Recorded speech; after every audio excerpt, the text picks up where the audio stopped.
नमस्कार बंधुओं, कैसे हैं आप सभी लोग। आप सभी का मेरे YouTube चैनल निरंतर साहित्य दर्पण में आप सभी का स्वागत है।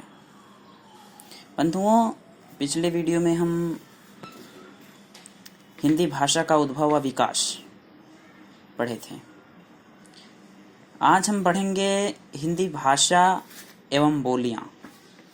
हिंदी भाषा और उसकी बोलियां। बंधुओं, कहते हैं कि कोशिश करोगे तो हल निकलेगा, आज नहीं तो कल निकलेगा। बंधुओं, आज हम हिंदी भाषा एवं बोलियों पर विस्तार पूर्वक चर्चा करेंगे। हिंदी भाषा क्या? हिंदी भाषा क्या है? हिंदी भाषा एक माध्यम है। कोई भी भाषा हो, हिंदी ही भाषा क्यों, कोई भी भाषा हो, वो समाज में एक माध्यम के रूप में प्रकट होती है, मतलब बोली जाती है, लिखी जाती है। हिंदी भाषा एक माध्यम है जिसके द्वारा मन के भावों को, जिसके द्वारा हिंदी भाषा एक माध्यम है जिसके द्वारा मन के भावों को, विचारों को बोलकर, लिखकर, पढ़कर प्रकट करते हैं। उसे हम क्या कहते हैं? भाषा। हिंदी भाषा एक माध्यम है, ठीक, जिसके द्वारा मनुष्य या हम, जिसके द्वारा मनुष्य क्या करता है? मन के भावों को, विचारों को बोलकर, लिखकर, पढ़कर प्रकट करता है। बंधुओं, भाषा संचार का भाषा जो है संचार का प्राथमिक वाहन है, संसार का प्राथमिक वाहन है। अगर भाषा ना होती तो हम अपनी बात दूसरों तक नहीं पहुंचा पाते। भाषा व्यक्ति के व्यक्तित्व और समाज की संस्कृति को दर्शाता है। भाषा जो है व्यक्ति के व्यक्तित्व और समाज की संस्कृति को दर्शाता है। भाषाएं संस्कृति का विकास करती हैं। भाषा जो है संस्कृति का विकास करती हैं। अब बंधुओं, बोली क्या है? बोली एक छोटे क्षेत्र यानी विशेष में बोली जाने वाली भाषा होती है। जैसे उत्तर प्रदेश में कई जिले हैं, तो हर प्रांत में अलग अलग भाषाएं बोली जाती हैं। तो अवध में अवधी बोली जाती है। तो ये सारी, और कहीं भोजपुरी बोली जाती है, अलीगढ़ में अलीगढ़ी बोली जाती है, कौरवी बोली जाती है, ब्रज में ब्रज भाषा बोली जाती है। तो इस तरह हम इसको कह सकते हैं, एक छोटे क्षेत्र विशेष में बोली जाने वाली भाषा जो होती है वह बोली कहलाती है। तो बोली में साहित्य रचना नहीं होती। बंधुओं, बोली में जो है साहित्य रचना नहीं होती। जैसे अवधी रचनाएं, ध्यान दीजिए, जैसे रामचरितमानस अवधी भाषा में रचित है। अगर किसी बोली में साहित्य रचना होने लगती है और उस क्षेत्र का, अगर मतलब किसी बोली में साहित्य रचना होने लगे तो उस क्षेत्र का विकास हो जाता है, ठीक। तो वह बोली ना रहकर क्या बन जाएगी? जब किसी क्षेत्र की भाषा साहित्य रचना, अगर उस क्षेत्र की साहित्य रचना होने लगे तो उसका विकास हो जाता है। तो विकास होने के बाद तो वह बोली ना रहकर वह क्या बन जाती है? उपभाषा बन जाती है। जैसे भाषा, हिंदी भाषा से उपभाषा बनती है और उपभाषा में बोलियां आती हैं, ठीक। तो अब हिंदी भाषा की में जैसे पूर्वी हिंदी भाषा में अर्धमागधी आती है। तो अर्धमागधी कहाँ बोली जाती है? पूर्वी क्षेत्र में बोली जाती है। तो पूर्वी क्षेत्र में बोली जाती है, तो पूर्वी क्षेत्र में बोली जाने वाली जो भाषा है वो कौन सी हो गई? उपभाषा हो गई। तो बंधुओं, भारत में 180 मिलियन से अधिक लोग हिंदी को अपनी मातृभाषा मानते हैं। भारत में 180 मिलियन से अधिक लोग हिंदी को अपनी मातृभाषा मानते हैं और 300 मिलियन लोग जो हैं इसे दूसरी भाषा के रूप में उपयोग करते हैं। अब 300 मिलियन कौन कौन से हो गए? वो हो गए जैसे महाराष्ट्र में मराठी, उत्तर प्रदेश में तरह तरह की भाषाएं बोली जाती हैं, मिक्स है, मिश्रित भाषाएं बोली जाती हैं। तो बिहार में बिहारी बोली जाती है, भोजपुरी बोली जाती है। तो इस तरह से 300 मिलियन लोग जो हैं इसे दूसरी भाषा के रूप में प्रयोग करते हैं। तो भारत के बाहर जो भाषाएं बोली जाती हैं, हिंदी भाषी जो क्षेत्र हैं, भारत के बाहर कितनी भाषा बोली जाती है वह हम आपको विस्तार पूर्वक बताएंगे। तो यूएसए में तो कितने लोग बोलते हैं इस भाषा को, हिंदी भाषा को? 1 लाख लोग बोलते हैं। कितने? 1 लाख लोग। और दक्षिणी अफ्रीका में 8,90,292 लोग बोलते हैं हिंदी भाषा। और मॉरिशस में 6,85,170 लोग बोलते हैं हिंदी भाषा। यमन में 2,32,760 लोग बोलते हैं हिंदी भाषा। अब इसी तरह युगांडा में कितने लोग बोलते हैं हिंदी भाषा? 1,47,000 लोग बोलते हैं। और सिंगापुर में कम से कम 5,000 लोग हिंदी भाषा बोलने वाले लोग हैं जो हिंदी भाषा को बोलते हैं। और सबसे ज़्यादा भारत के बाहर जो भाषा बोली जाती है, अपनी हिंदी भाषा जो भारत के बाहर बोली जाती है, सबसे ज़्यादा वह कौन सा देश है जहां बोली जाती है? नेपाल। 8 मिलियन के करीब लोग बोलते हैं हिंदी भाषा नेपाल में। और न्यूजीलैंड में 2 लाख लोग बोलते हैं। कितने? माफ कीजिएगा, न्यूजीलैंड में 20,000 लोग बोलते हैं हिंदी भाषा। और जर्मनी में 30,000 लोग। इस तरह से भाषा का क्षेत्र, हिंदी भाषा जो है आज विश्व की भाषा बन चुकी है।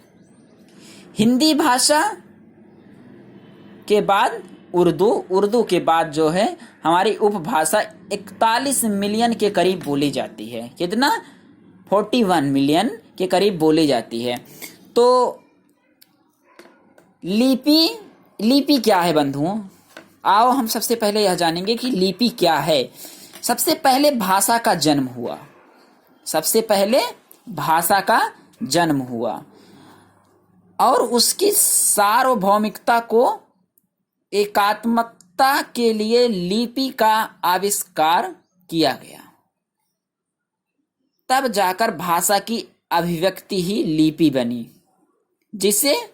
जैसे हम आपको बता सकते हैं, जैसे क है, हिंदी में हम क लिखते हैं, अंग्रेजी में के से क लिखते हैं, और फिर कहीं कहीं सी से भी क लिखते हैं। तो देवनागरी लिपि में संसार की सबसे बेहतरीन लिपि मानी जाती है। देवनागरी लिपि जो है संसार की सबसे बेहतरीन लिपि मानी जाती है। अब जो देवनागरी लिपि है बंधुओं, कितनी है? 52, यानी कि 52 है। तो 52 में से जो 14 लिपि है वो स्वर बन गई। कितना? 14 स्वर हो गई और बची 38 वो व्यंजन हो गई। कुल मिलाकर कितना हो गए? 52। ठीक। और अंग्रेजी में यही इसकी आधी बन जाती है कितनी, 26।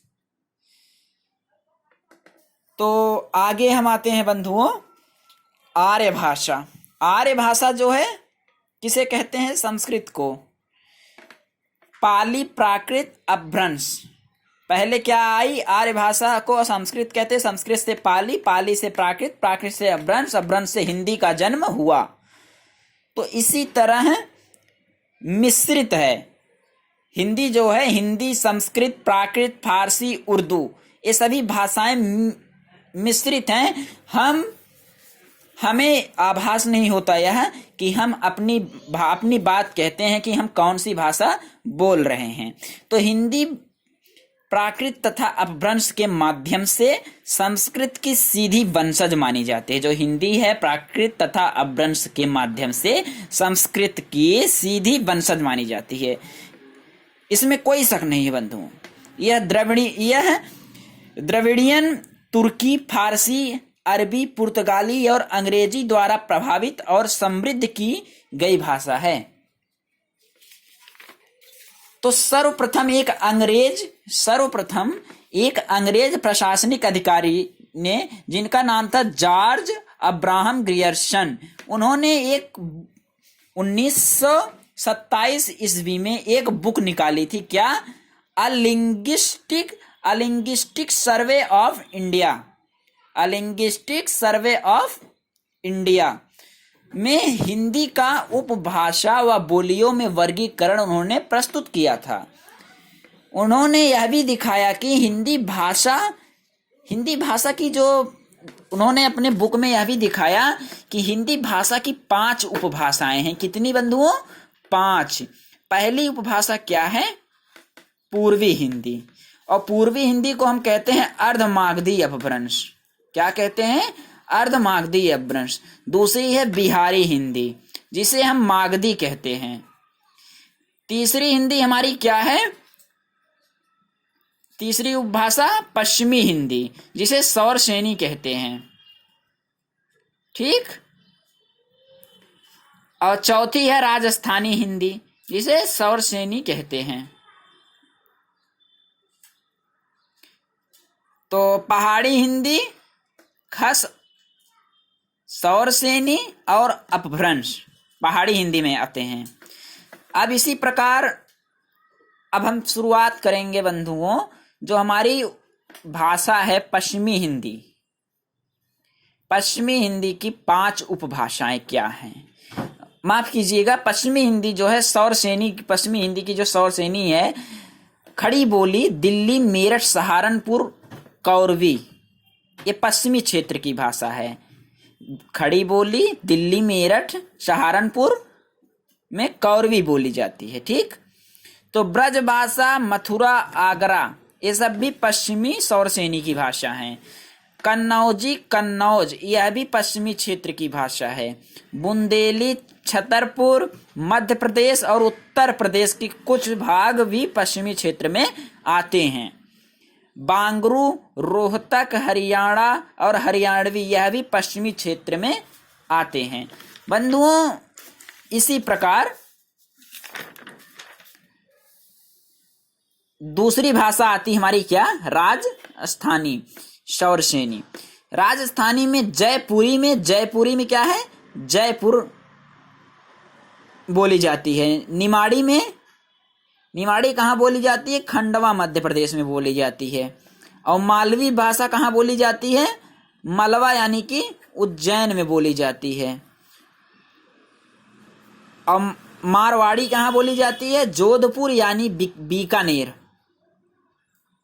मारवाड़ी कहाँ बोली जाती है, जोधपुर, बीकानेर में बोली जाती है बंधुओं। और भीली राजस्थान, मध्य प्रदेश के करीब बोली जाती है। इसी प्रकार हमारी जो तीसरी भाषा निकल कर आई वो है पूर्वी हिंदी, जिसे हम अर्धमागधी अपभ्रंश कहते हैं। तो यहाँ पे जो भाषा प्रकट हुई, उत्पन्न हुई, वह है अवधी, लखनऊ, सुल्तानपुर, जौनपुर। वह अवधी, लखनऊ, सुल्तानपुर, जौनपुर, बघेली। अब दूसरी है पूर्वी हिंदी, बघेली कहाँ बोली जाती है? रीवा मध्य प्रदेश और उत्तर प्रदेश में। पूर्वी हिंदी अवधी कहाँ बोली जाती है? लखनऊ, सुल्तानपुर, जौनपुर। और बघेली कहाँ बोली जाती है? रीवा मध्य प्रदेश, उत्तर प्रदेश में बोली जाती है। ठीक। और छत्तीसगढ़ी कहाँ बोली जाती है? छत्तीसगढ़ी बोली जाती है रायपुर और छत्तीसगढ़ में। अब बुंदेली ब्रज में बोली जाती है और पश्चिमी क्षेत्र में बोली जाती है। अवधी पूर्वी क्षेत्र में बोली जाती है जो कि बघेली है। तो बिहारी हिंदी। अब आई चौथी भाषा हमारी क्या है? बिहारी हिंदी। अब बिहारी हिंदी को हम जो उसकी भाषा है सौरसेनी मागधी है, जिसमें भोजपुरी कहाँ बोली जाती है? पूर्वी उत्तर प्रदेश में बोली जाती है और बिहार में बोली जाती है। मगही कहाँ बोली जाती है? मगही केवल गया में बोली जाती है जो कि बिहार में है। मैथिली दरभंगा जिला में बोली जाती है। कहाँ बोली जाती है बंधुओं? दरभंगा जिला में। और इसी प्रकार पहाड़ी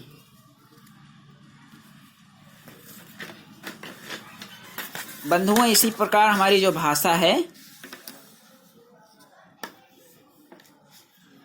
पहाड़ी हिंदी, खस सौरसेनी ये उत्तराखंड, यानी कि ये जो पहाड़ी हिंदी है, जो पांचवी भाषा है हमारी, खस सौरसेनी अपभ्रंश, ये कहाँ बोली जाती है? उत्तराखंड में। कुन्नू मलानी। ठीक बंधुओं, अगर यह वीडियो पसंद आए तो इसे लाइक सब्सक्राइब ज़रूर करें। अगले वीडियो में हम आप सभी को जल्द ही नए विषय से जोड़ने का प्रयास करूंगा। तब तक के लिए नमस्कार।